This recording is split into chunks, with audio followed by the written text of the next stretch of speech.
We are live, and I am Kate Powell with Kate for the People, and I have with me Mussab Ali out of New Jersey 8, and he is going to introduce himself in just a second. But before we get into that, for those who are watching now and will be watching later, just a reminder of what we are doing here. This is the Candidates of Our Dreams series, where we are platforming progressive and pro democracy, pro United States candidates, unlike what we seem to have running around wild in DC right now. And there are two key principles to this. One is, while I'm sure the two of us will be extremely entertaining for you all, we are not just here for your entertainment, we are also here to give you homework about how we can get this candidate into his office so that he can save our country from all of this. And then the second thing is that this is not a purity politics area. We are going to be going through a lot of different policy issues. These interviews are very policy focused, and there are a lot of different ways to approach any policy. And that is what we're looking for from the candidates of our dreams, is the ability to dialogue and problem solve. They were going to go into their committee assignments and into chambers and floor votes and whatever with people who do not agree with what they're saying. And we will not have a successful Congress to turn us back from said brink if they are if we try to say everybody has to go in and say the exact same thing all the time. That's not realistic, and it's not going to happen. And so this is a great opportunity to let our candidates say what they really think about certain issues. And we might go back and forth a little bit, and I have certainly done that, and it has always ended with everyone learning just a little bit more about the issue. And so those are the ground rules. That's what you can expect from here. There will be no browbeating from me into a certain position. So along all of those lines, Musab, why don't you introduce yourself to the people? Sure. My name's Mussab Ali, and Kate, thank you so much for having me. I'm running in New Jersey's 8th congressional district. It's the place where I grew up. It's a district that I went to public schools. It's the place where I went to college. And so it's very full circle for me. I was first elected to office when I was 20 years old. So I was super young when I got started. And so to have been in politics and elected and have started in politics actually in 2016 to now 10 years later to be running for Congress, just it feels kind of surreal, right? Like I could not have imagined this 10 years ago. Incredible. So tell me more about New Jersey 8's race right now. So you're going to be in a primary, which in New Jersey is in May or June? June 2nd. June Yeah. 2nd. You guys are June 1. And what is the field? Like, how many candidates? Who's the incumbent right now? Tell us more. Yeah. So this is it's an interesting race because there's only two of us. Okay. It's myself and the incumbent. So it's a one-on-one race, which is actually my preference. I think that, when you have two candidates, it becomes very easy for people to determine who is one person, who is the other person. The incumbent right now is Robert Menendez Jr. Uh, kind of infamous because his father is the one who went to jail for the gold bars. But for me, yeah, that's why you know the name. For me, it's not about the father, right? Like I'm not running a race because I think his dad's a bad.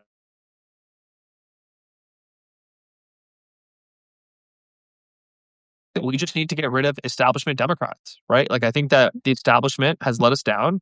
And I think when you're taking money from the same places as Republicans are taking money, you are fundamentally sort of, contrived in the positions that you can take.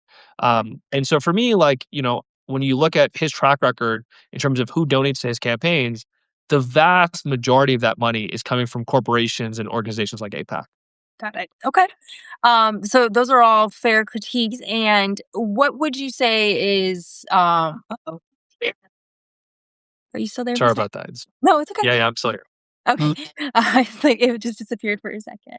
All right. So tell me more. What I was about to say is, what would you say is like the story to how you started to run? So obviously you have some concerns about the incumbent, all valid ones. Super PAC and dark money and whatnot is a valid concern with any candidate.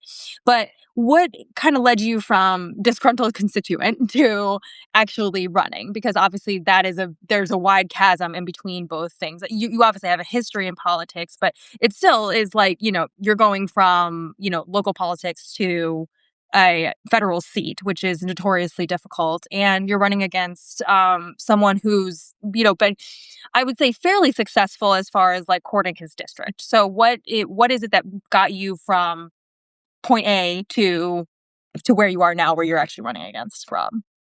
Yeah, I mean, the first thing is, I initially when the election happened in 2022, Mm. I mean, it was not an election, right? Like it was a coronation. So the way that it went down was the governor, the US senators, all the members of Congress, all the mayors endorsed Menendez before his ballots were even submitted. And like that is fundamentally undemocratic to me, right? Like this is someone who had no public sector experience, had Mm, never held any political titles, right? Like was a corporate lawyer, and because his name was Robert Menendez, they were like, "All right, you're a congressman now." And to me, like that's not how democracy works, right? And so I remember even then in 2022 doing a TV interview with someone asking me, and I guess at the time it's kind of like it's kind of crazy that I made this claim, like knowing full well this man was about to be my congressman. And they asked me, they're like, "Oh, like, how did you feel about this election?" I was like, "It's not an election, it's a coronation. Like, this is how we all feel about it. Like, it's pretty clear yeah. that, like, this was not something where the people voted. This was something where someone was just appointed." Um, Mm. and then I think subsequently, you talk about 2023 to 2024. So when he was challenged in his primary 2 years ago, he only got 52% of the vote. So already there's like a big amount of people in the district who are like, "This is not the person I want." And you're talking about an incumbent getting 52% Right. in a That's situation like you're very vulnerable. Like you're right. not in a position where you're like, "Oh, like people love me here." Right. And it's not as though over the last couple of months, I feel like he's gotten more popular. I mean, like, in his last quarter's filing, so Q4 filings, if you look at the amount of money he got from small dollar contributions, it's like Mm-hmm. less than $400. The amount of people in the district who gave him money was 8 people. Right. Like, this is not somebody that locally people are like, "Oh my god, this is my champion, like, I need to be fighting for him." This is somebody who, like, I think has taken the path of like, "Look, I inherited a seat, I'm gonna occupy it because it's my birthright," kind of. Mhm. But I'll be honest with you, like, one of our key dividing issues, I think, was Gaza, right? So, Mm. when October 7th happened, in the subsequent sort of, time from that, I remember several times reaching out to the congressman and saying, "Look, like there needs to be a ceasefire, right? Like we need to be advocating for, sending less money abroad, especially in offensive military weapons." But what I've learned is like, the power and the influence that APAC has. His number one donor is APAC, and Right. it's not close. I mean, even relative to most freshmen or sophomore members of Congress, Yeah. he has taken from APAC $915,000. Like Okay, that's a lot. that is a shocking figure, It right? is. It's You're a talking about million someone. dollars. Right. Yeah, $1,000,000. I mean, practically by this quarter, he'll be at $1,000,000. Right. But like, so it's reflected on the record, right? Like, I remember there was the encampment happening at Columbia University, and I was going to the different encampments, right? I mean, I was still in law school, and so I was like, or I think I was just outside of law school, but like I was supporting a lot of student movements, and so I was going to different encampments, sort of demonstrating my support. And he wrote a letter to the board of trustees at Columbia, right? So there was only 10 members of Congress. They were, I think, mostly Democrats who wrote this letter who said, "Hey, board of trustees at Columbia, this encampment is full of anti-Semitism. You need to disband it," right? Like send in the police, basically. And so here I was, right, at these encampments, watching people peacefully protesting and bringing attention to an issue. Yeah. And here is my member of Congress writing letters saying, "Hey, you need to disband these kids because, what they're doing is completely unconstitutional or illegal." And so I remember the quote even where like, I remember saying to him, and this was like quoted in the newspaper, is like, I was like, "Look, it's so easy for you to call out a quote unquote occupation on a campus, but you won't even call it the occupation in the West Bank, right? Forget all the Right. killing in Gaza. I mean, the West Bank has been occupied for decades now, and like you refuse to call that out, right? And it's like, and then you connect the dots as like, yes, well, when APAC gives me $1,000,000, Right. To I'm say gonna what I sell it to my constituents, right? And the problem for me is like, it's not that he got these relationships by himself, right? I mean, this is a direct result of his father. I mean, this is where the connection happens. His father was notoriously a war hawk who was a moderate, right? Who like was very clear, was one of the few Democrats that even opposed Obama when Obama was, working on the Iran deal. So like you have somebody who comes from that lineage who, when he came into Congress, was like, "Look, I'm a moderate," right? And like he made it very clear to people in 2022 when he was running, he was a moderate. He has refused to join the Congressional Progressive Caucus. He's not a member of the CPC. But now, suddenly, this election cycle, it's so fascinating. The guy's like, "No, I'm one of the most progressive members of Congress," you know? And to me, it's hilarious. I'm like, "Dude, we have a track record of who you are. You yourself, in your own words, call yourself a moderate." When AIPAC endorsed him, AIPAC has a really interesting thing on their website, a feature where they will show progressives who support Israel as like to show their bona fides, right? So they'll be like, "Oh, this is a progressive Mhm. Israel supporter, progressive who's pro-Israel," right? Menendez is endorsed by AIPAC. He is not shown as a progressive who supports Israel. He's just a pro-Israel supporter, Right. right? So to me, it's like the track record is there. It's very clear on the record where you are. And we're seeing the way that AIPAC is getting involved in these elections, right? New Jersey's 11th district, our neighboring district, right? They just dumped $2.3 million Mhm. in because the pro Israel Democrat would not say unconditional aid. And so this is why for me, like, we've reached out, we've had media reach out to Congressman Menendez's team to say, look, when do you want to have a debate? Because he refuses to go on the record. Because Right. I know for a fact, if I was to ask him, do you believe Netanyahu is a war criminal? Do you believe we would have an unconditional aid to Israel? Like, will you stop taking money from big corporate PACs, right? I mean, to me, it's kind of like a coalition of really bad actors, right? So not only is his number one donor APAC, his number two donor is Big Pharma. So, like, yeah, when we're talking about, hey, we want to get Medicare for all, right? Like, we want to have, good insurance. We want to like reduce the prices of drugs. Well, how is the congressman going to sign on to that, right? Right. And how is he actually going to advance these issues? Right. And to me, it's like there's a posturing that some of these members do in DC where they'll like sign on to certain bills like they know are going to die because it allows them to sort of pretend to the district like, oh, I'm actually in support of who you are. But to me, it's like, this is the sort of Washington, D.C. double talk that we just need to kick out. Yeah. No, that makes a lot of sense. And, I think that it's interesting when we are dealing with a foil like Trump and the current GOP, it's pretty easy to look progressive if you're just not that, right? Like, I'm not MAGA. And it's like, yeah, so that's progressive. And it's like, well, there is also this continuum in between.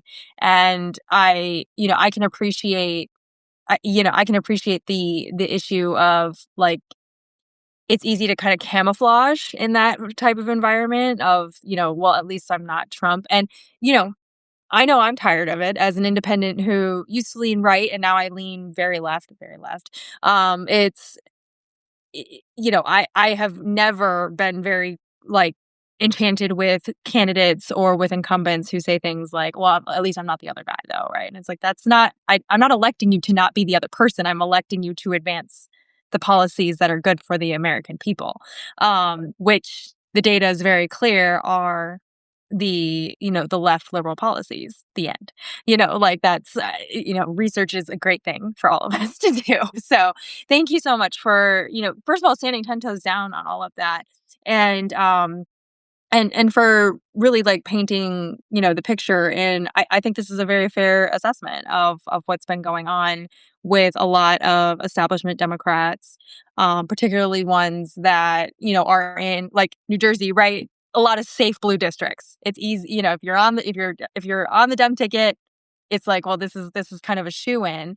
And then it's about getting people involved in the primary so that they understand like, okay, but this is where the real election happens. As I tell people all the time, it's like when you're in a safe blue or you're in a safe red, the primary is the election. Like no one cares what happens in Yeah. November because, it's predetermined back in May and June, but so much of the electorate doesn't get involved that early on. So anyway, there's my opine about that. Um, all right, we've reached the point of the interview where I start going point by point. So you seem like you're ready to get into robust conversations about policy. And so I'm very excited to do this with you. Yep. So these are the 9 points of the candidates of our dreams, according to some girl on the internet, me. And all of our candidates are able to answer in whatever manner they choose. They do not rehearse this with me, so I have no idea what's about to happen. But we'll start with number one. The candidate of our dreams takes $0 in corporate campaign money. I mean, that's it. That's an easy one, Kate. We we don't do that. Right, perfect. Um, yeah, period. And a statement. All right. Candidate of our dreams, number two, term limits themselves and advances term limit legislation. Look, I think that term limits are very healthy. When I was on the board of education, I actually like was elected again when I was 20. I could have decided to be elected for the next 70 years, right? Right. And I thought to myself, look, I think it's very important that somebody else comes up and actually helped select someone who's even younger than I was, right? So Yeah. I left when I was 24 and I helped someone who was 22 get elected because to me, it's about passing the baton. Right. Yeah, I every single candidate that I have talked to, this is their attitude, and it makes me so this is why you guys are the dream candidates, is because you're thinking about the big picture of, I can't be in this seat forever, and I don't wanna be in this seat forever. Quite frankly, anyone who's like, "I wanna be in, like, a certain board or commission or political seat for a long time," I'm like, "I don't that I something's wrong with you because I I serve on these positions, and after a term, 2 terms, 3 terms, whatever, I'm done, like, it's like, "Okay, I've got other life I wanna live." So, I appreciate so much when I hear you guys say, "And what about the next person?" And my job is to actually get the next person in. It is so refreshing, and it will ensure healthy circulation in our democracy, which is important. Alright, item number 3, reasserts their power over the Supreme Court. I heard law school in here, so I'm always interested to hear people who actually went to law school and what they think about the Supreme Court and what they would do with it. Yeah, I mean, look, I think that to be honest, we just got to expand the court. I don't think you're in a position right now where, under the current justices, you're ever going to get to a point where you're going to have balanced rulings. And I think the problem too is, you have a lot of these Supreme Court justices that fall into this Article Two theory sort of mindset, where they just believe the president has, power to do whatever they want. Right, the power to execute the laws faithfully has turned into allow the president to do whatever the hell he wants as long as they're Republican. But if they're Democrat, like not so much. And I just think it's crazy. But I think that we have sort of seen the mask fall off of the judiciary, right? Where like this idea of nonpartisanship has really just gone away. And I think that there are still some levers in place, which makes me a little bit grateful to the rule of law. But like we're slowly descending, and I think that we're only 1 year through Trump's presidency. I don't know what the court is going to do to stand up against it, right? Like I really don't. And recently, I mean, just I think 24 hours ago, you start to hear rumors that Justice Alito might be retiring. I mean, that's Mhm. another young conservative justice that's going to get on that bench, and we know that, right? We Yep. know that they've been, and from my time in law school, like you meet the kids who, like, from their time in law school, are being groomed to be in the Federalist Society, to rise up the ranks, to one day become Supreme Court justices. They have a very deep bench. They got a lot of people they can like move up there. And I think that we're just in a really unfortunate position where, the courts can't be trusted. Like you cannot just have this court and pretend like, hey, this is an objective, 9 members who are going to do what is right for the American people. It's more like, hey, here are members who have a very partisan affiliation, and this is where things are going to end up. Yeah, I definitely agree. And for those who are listening who might not know, the Federalist Society is basically a cabal of lawyers and jurists who ascribe to things like the unitary executive theory and a few other dogmas. And they are dogmas and they're fan fiction too. They're not rooted in law or the Constitution. But we've had several of these people end up on SCOTUS, and that is why we have the majority that we have, which is extreme. It's right wing. First of all, it's not it's not even like you. When people say the conservative majority, I'm like, let's just call it what it is. Like they're like so far past conservative. We're into like that land, authoritarian land over there, Yeah. and it's unacceptable, like you said. And yeah, they're kowtowing to Article 2 is really gross. Especially in cases like Alien Enemies Act and some of these other ones where it's like, yeah, it's okay for Article 2 to brutalize everybody. That's totally what the founders, originalism, right? Like in the originalists, like that's what the founders wrote the Constitution for. I'm like, yes, we did a whole Declaration of Independence and war and all that sort of thing to give the president all of his power. That's what we meant, and it's really unfortunate. Yeah. It's tough too because the legislative branch isn't doing their job either, right? I mean, Right. you have a bunch of Mhm. Republicans in the legislative branch that are scared like hell by this president and are like, "Look, are we gonna stand up to him? Probably not." And like it's like, "All right, cool. So you guys are gonna let us down, judiciary is gonna let us down." I had a student ask me today, I was speaking at a school and someone said to me like, "Oh, how do you feel about checks and balances?" And I said, "Where?" You know? Right. Yeah. I would like one, please. That's what I would like. Can I get I've heard some people go like, "Can I get a Congress?" one of my favorite podcasts is Strict Scrutiny, which is a Supreme Court podcast, and Kate Raworth on there, or not Kate Raworth, that's an economist, Kate Shaw Mm. on there is always saying like, "Can I get a Congress? Where can I find one?" And it cracks me up. All right, number four, the candidate, or number four and five. I always do these together. The candidate of our dreams. Number four, raises wages and reinstates corporate tax marginalization. I have those together for a reason. And number five, increases tax marginalization for high net worth individuals. Tell me about tax policy, Musab. Yeah, I mean, one of our platform pieces is literally tax the rich. Mhm. I think that when you look at the Gini coefficient in this country, like the disparity in wealth is worse than China. And so like people are talking about like, oh, like, how do we think about people being prosperous? Young people today are actually so unfortunate to be the generation that is projected to be less well off than their parents. Yeah. And that only happens because we have concentrated wealth among the hands of the few, right? And so to me, it's kind of like we have set up our system to fail because we have taken away these guardrails, and we're not actually, increasing the wealth that belongs to everyday people. We're not increasing their wages. We're not giving them opportunities to be successful, and we've dramatically increased the prices of everything, right? From housing to electricity costs to cars. I mean, like everything has sort of increased in price. And so to me, like when I was on the school board, actually, I fought very hard to increase minimum wage for teachers. Mm, And it wasn't a small increase. It wasn't like I said, "Hey, I'm gonna take them from 54,000 to 55,000." We fought to increase minimum wage from 54,000 up to $61,000, a $7,000 increase in 1 year. And the reason was because I said, "Look, like these are people that need to be able to live in our communities, and they can't afford to live here if we pay them $54,000 a year, right?" And so, like, to me, it's always been at the center of who I am is like fighting for the people at the bottom of the totem pole, mhm. and making sure that we're sort of uplifting them and providing them with them as much as we can. And I think that, again, when it comes to the highest net worth individuals, like we are not doing a good job in terms of like making sure that they're giving back.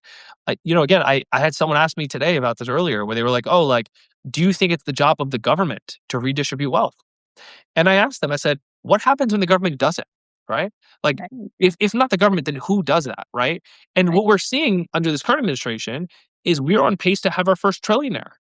right, Like, that's what happens when government doesn't redistribute wealth. You get a trillionaire. And right. like, forget a billion and how insane that number is. A Yeah, trillionaire in our midst is just a complete policy failure, yeah, right? Like that is inevitably like so many things went wrong for right. us to get to that point. Yes. I actually see a comment right here that says, "Remember noblesse oblige." Yes, a very quaint idea. But even, Mm. I mean, I find so I forget if I was talking about this live with a candidate or if it was like a private conversation, but I find that premise of the person you're talking to, like, is it the government's job to do whatever? I'm talking a lot about Virginia tax policy right now on my platform, and because I'm in Virginia, and we've had a lot of like that's it's not fair to tax people out of their wealth. And I find the premise of that so misguided and hypocritical. For a lot of people, it's well-meaning. I understand what they're saying. They're thinking like, "Well, when I earn my money, I don't want it to be taken." It's like, "Great, the government's not trying to take your money, though." That's the thing. Like, for those of you who have earned your money, that's not what we're talking about. We're talking about people who have extracted money out of on the infrastructure that the government provides, right? Jeff Bezos's Amazon Prime trucks run on the roads and wear them down at exponentially higher rates than your consumer car getting you to work. And he makes billions of dollars hand over fist every year and extracts that out of the economy, pays his workers nothing and doesn't provide them benefits or fires them if they don't meet quotas or whatever, whatever. Again, using the stuff that we provide through our taxpayer dollars. So I try to tell people it's like, think of it as like rent for the infrastructure that they're using. If you're destroying a road at 9 times a greater rate than a worker working a regular job going, on their 2-axle car or something, you should be paying, a commensurate on your taxes. And usually I can get people a little bit closer, over there talking about that. But yeah, it does feel like running into a brick wall a lot talking to people because they imagine themselves as like, well, then if you're like punishing wealth, why would I try to accumulate wealth then, right? Aren't you just like, you know, holding up poverty and whatever. And to your point, it's like the disparity between a billionaire, let alone a trillionaire, and a person, even a millionaire, right? Like let's pretend we all want to be millionaires. Fine. Right. We could actually all be millionaires if we didn't have billionaires and trillionaires. The problem is that we have billionaires and trillionaires. It's impossible. So anyway, it's just yeah, it can be incredibly irritating to have these conversations. Along the lines of extracting wealth, the candidate of our dreams, according to me, number 6, bans stock buybacks. Yeah, I mean, so I definitely agree with this. But I want to say what's really interesting is I did a master's program in Beijing funded by Steve Schwarzman. Right now, private equity Mhm. is not stock ownership because they do it in private wealth. But I think what's fascinating is like just on this topic more broadly around like increasing shareholder value, right? Like making sure that people like have as much money as possible. What's crazy to me is like we have sort of stuck ourselves in a financial system where so many of these pension funds are now reliant on alternative investment vehicles Yes. that like you are just kind of screwed because like you're like, oh, like I want to make sure that private equity isn't buying up all the single family homes to like screw us all out of our income or out of like a possibility to buy a home. But then on the back end, this private equity fund is like, hey, guess what? I invest all your teacher salaries and your teachers' pensions. Like if we don't do well, your teachers will not get a pension. Like Correct. we have just actually put ourselves in like such a bad financial trap where Yes. these like market makers essentially are able to tell us like, hey, I'm going to do what I want because otherwise the majority will actually suffer too. And I think that this is like a really complicated financial web that we've sort of dug ourselves into. And I think about that quite often, right? Is because Mhm. again, like I'm a Schwarzman scholar, right? Like I was able to like talk to Steve Schwarzman directly and literally talk to him about wealth inequality. Like that's literally what I talked to him about. I was like, hey man, like you know what really sucks? The fact that, and I remember literally having this conversation with him about, billionaires and like this idea that, Bernie Sanders said billionaires shouldn't exist. And I think one of his quotes that he's quoted on is saying like, I don't think Bernie Sanders should exist in response. Right? Like, but like the idea that like they themselves think about like from their perspective, like, hey, actually, I'm the reason that teachers get to retire, Correct. right? Allowing them to sort of feel like, oh, they are the sort of saviors of society. Right. Whereas like the actions they are taking actively harm the quality of life for everybody has Yes. put us in this like really bad financial bind, right? Where like you on one hand are like, look, we want to punish these companies and make sure they're paying the higher tax rates, and we can do a bunch of stuff like closing the carriage loophole, right? But at the same time, they are now like responsible for whether people get to retire on time. And I think honestly, like as a society, we have kind of devolved to like be in that position where this is where people are looking at like investment vehicles and they're looking and saying, look, like we're kind of all tied up in this mess. Yeah. What would be a proposed solution for you to start unwind? That's a obviously complicated question, but what would be some steps that you would take as a congressman to start unwinding that? Because you were probably one of the first ones to really make that full connection on this interview series. We've hinted at it in other interviews, but you're the first one to be like, we're actually in a hostage situation when it comes to shareholder equity. And I would really love to know if you have any ideas about that. Look, I think the first thing you have to do is you have to just break up vehicles in terms of like divestments of like how large can a vehicle be, right? Because part of what's happened is like as Blackstone has expanded as the largest alternative investments manager, Right. more and more people are like, well, this is a safe bet, right? The way financial transactions often are working is like people are betting on things that they're like, this is a safe bet. And so more and more like large institutional actors are now playing ball with that institution. And I think the best thing honestly you can do is like, regulate it in a way where you're like, okay, less and less people are able to control market share of like what happens with people's pensions, what happens with people's investments. Mhm. What's interesting and like this is I think China does this. It's an interesting model where like the government is actually doing a lot of these investments directly, right? The federal government. And I think that, as we start to think about what is the environment that can exist where we take, government pensions across states and like package them together and have it all invested by the government where the government is providing a guaranteed return. Like I'm a full believer in the modern monetary theory, right? So this idea that like the US can borrow money. And so if the US is able to borrow unlimited amounts of money, like we can actually basically guarantee some return on the investments that people are putting into their pensions, as opposed to saying, hey, let's give this to a private entity that is then going to go out and say, look, like we're going to buy up all this stuff. We're going to make it more expensive for you to, get veterinarian services. We're going to make it more expensive for you to purchase a home. We're going to make it more expensive for you, in practically every part, like senior care, right? Like every aspect of your life where value can be extracted, we're going to take Mhm. it. Yeah. Thank you so much for going down that rabbit hole. I think this is a policy point that gets missed when we're talking about like taxing the rich, which I'm all for, by the way. Love taxing the rich.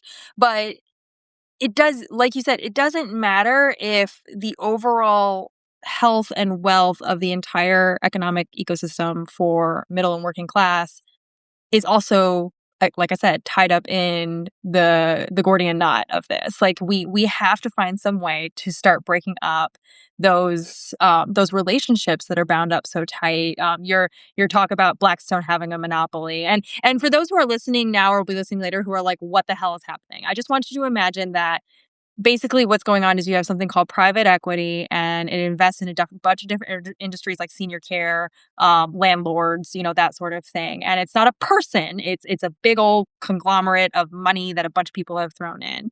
And 401ks and pension plans are being invested into these alternative investment vehicles. And so if you think about like your retirement depends upon their success, we want them to start paying more of their fair share into the system and break up those things, but then that would, especially in the short term, impact people's retirement. And this is the Gordian knot that we're dealing with. And what Musab is trying to say is that you, from a regulation standpoint, which we're about to get into regulatory in just a second, you start breaking up these gargantuan octopus things like BlackRock, for instance, and that's how you begin to get their stranglehold off of these vehicles. And it's complicated and it's a long-term process. And I think that that's the big thing to remind people of is like if we want to go down that road, we have to be willing to invest politically in that for a while because it's going to take a while to undo it.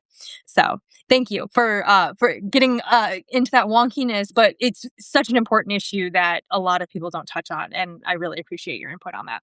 All right, number 7, speaking of regulatory, the candidate of our dreams invests in a robust, nimble, and strategic administrative state. Yeah, I mean, look, I'm not like against big government. I'm just against inefficiencies, which I think everyone is, right? And so I think it's about, look, how do we make things efficient? How do we make sure like hiring processes are not laden with nepotism and cronyism, like my congressional seat is, right? Like it shouldn't be you got the job because your name was the same name as your father. Like it should be you got the job because you earned it. And to me, like that to me is the way we need to think about government, right? And that actually like bringing back prestige to government, right? Like the problem we have right now is like if you're a graduate from law school and you're thinking about like, all right, what's the most prestigious job? You're thinking about working at a big law firm. Like that's what's exciting. And I think we need to bring it back where like the most exciting thing is to work in government. And so like actually when Mamdani won, like what was really exciting to me is like how many people I knew who like were in, big law who were like, man, I kind of want to go work for this guy. Right. Mhm. Because like that was seen as the prestigious thing is like, man, being able to work with someone that you believe in, right? That's the power of government, right? Is like taking people and saying, look, public service is truly like, hey, you take a pay cut, you're coming in and you're helping people. And the problem is like we just don't have that when people don't believe in their leaders. Right. Yeah. No, 100%. So I'm an administrative person, as I like to say all the time, and I joke that my content is about making administrative law and politics sexy again. And but not because like literally, but to your point of make it attractive, make it a fun. It can be a fun, innovative, interesting work if we had leaders who would make that, a reality. And, I think, yeah, Mom Donnie is a great example of such a thing. I'm actually here in Virginia pretty excited for how our governor is leading us. She's no Mom Donnie. She's not coming out in it in that way, but she did bring an energy that I haven't seen from the last 6 governors who were all old white men, to be Right. honest. Like, you know what I mean? Just kind of doing that same state thing. Like, Abigail is bringing a different thing. And it's exciting. Like, people are like, "Oh, I'm energized," and I don't think everyone needs to be Mm, Zoran. Find how you are, like, just bring your personality into your office, and that will shine through. Like, you are bringing like a very intense and very clear-eyed political personality into your race. I can see it, just in the half an hour that we've been talking. And I think that that's going to be very compelling is, like, okay, this is someone new. I'm seeing people in the comments who are like, this is someone new and refreshing, and I want to get behind this. So, yes, people like make administration, public administration, an honorable profession again. My goodness. And fun. Make it fun. Um, okay, number 8. The candidate of our dreams advances universal health care and education. Yeah, I mean, we're 100% behind Medicare for all, and 100% providing universal childcare. Absolutely. Look, my personal story with healthcare is like literally if Obamacare didn't exist and expand the age at which you could be under insurance, there's a chance I wouldn't be here. Right. Mm, So when I was 23, I was diagnosed with stage 4 cancer, and we didn't start treatments until I was 24.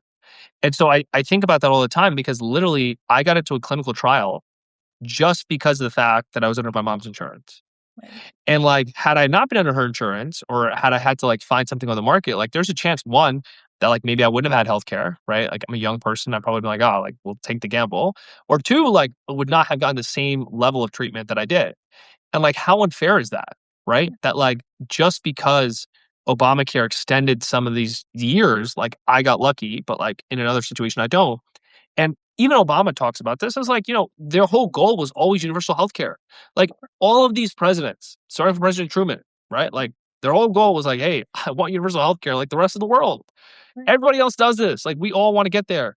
Yeah. But when you have people like my opponent who take money from big insurance companies, right? Mhm. Like Blue Cross Blue Shield, United Healthcare, like you are not going to be fighting for the same values, right? Like it's just a matter of business, right? Like look, like it's a business decision. I can't do the same thing that you are.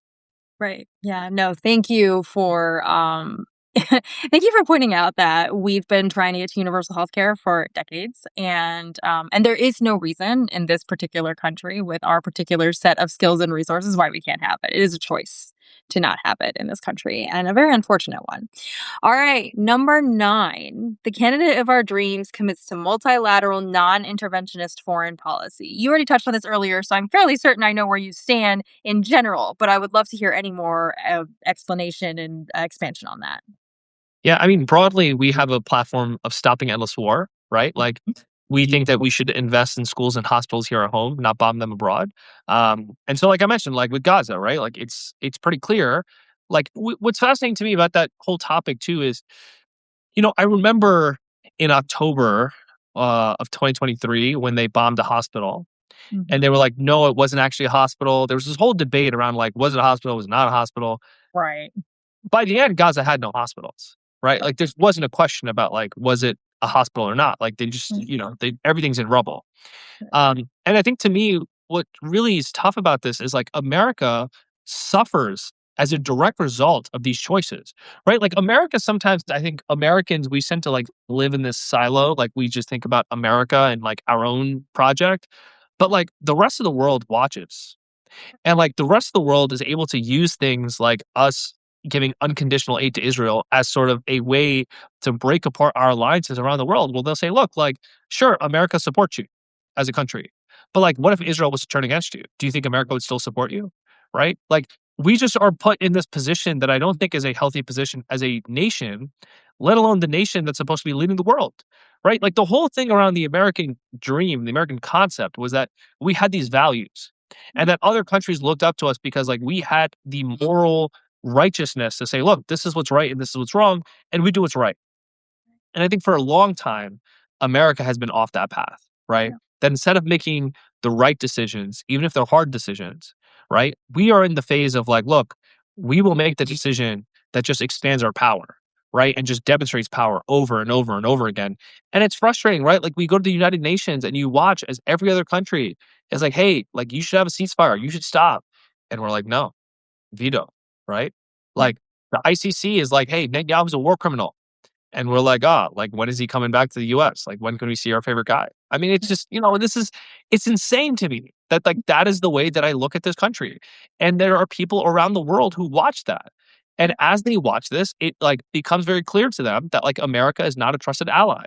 And that hurts us in many different factors, right? Because, like, the American project is built on that trust, and it is just evaporating. Yeah. I I have so many thoughts. First of all, I cannot get, like, any more frustrated than I do when I'm hearing people talk about, like, the idea that our, foreign policy right now is about protecting our interests when, as you laid out so beautifully, it is counter to our interests every single time. It is, it is pushing the allies we do have further away. They're running into the arms of China right now, and that's, we have only ourselves to blame for that. I mean, the um, pivot to China thing economically is happening all over the place. And so it's like, even if you're just like self interested and you're like, oh, I don't even care about humanity, which I mean, that's really scary and sad, but like, let's pretend you're that person for a second. If you're just like, I'm about the bottom line, cool. The bottom line is also suffering. Like, there's no good end game to where we're going right now. So I appreciate that. Again, what I'm really enjoying about hearing you speak is that you're getting right to the heart of the matter and not pretending like it's anything other than what it is. Imperialism hurts us every single time. It is the double-edged sword. It always cuts both ways, and we have a whole history to prove it. I don't know how many more times we need to prove it to ourselves. Anyway, okay, you have passed the candidates of our dreams checklist, but you are running for New Jersey 8. And so we want to give you the opportunity to talk about what it is that your district needs slash wants from you if they put you in this seat. Yeah, I think there's two really big things. One, I think abolishing ICE is really important. Mhm. ICE has been terrorizing our neighborhoods. We've seen ICE. Literally, there was a video I saw this morning of 12 officers detaining one person. Right? I mean, it's just to me, like, you look at these, like, mass thugs on our streets, and, like, they do not belong there, right? They are not keeping us safer. They're terrorizing our communities. This concept that they are there to, like, make us safer is just a complete myth. They execute orders at the behest of the president. I mean, it's very clear. 93% of the people arrested in Delaney Hall have no criminal record, right? So it's just that to me is, like, a big part of this. The second thing, a little bit more exciting is, transportation, right? I would love I would love nothing more than, like, having a subway system that connects all of Hudson County. Hudson County is one of the densest counties in the entire country. We Mhm. have a little bit of a connection, through the PATH train between New York City and Jersey City, and then Harrison and Newark. But, like, North Hudson, I think, is just such fertile ground to, like, establish a larger light rail system, a subway system, like, something that the federal government can really get behind and be, like, a big public works project, but I think it's possible. It's something that's like it would require a lot of investment, and I think would take a lot of people moving together.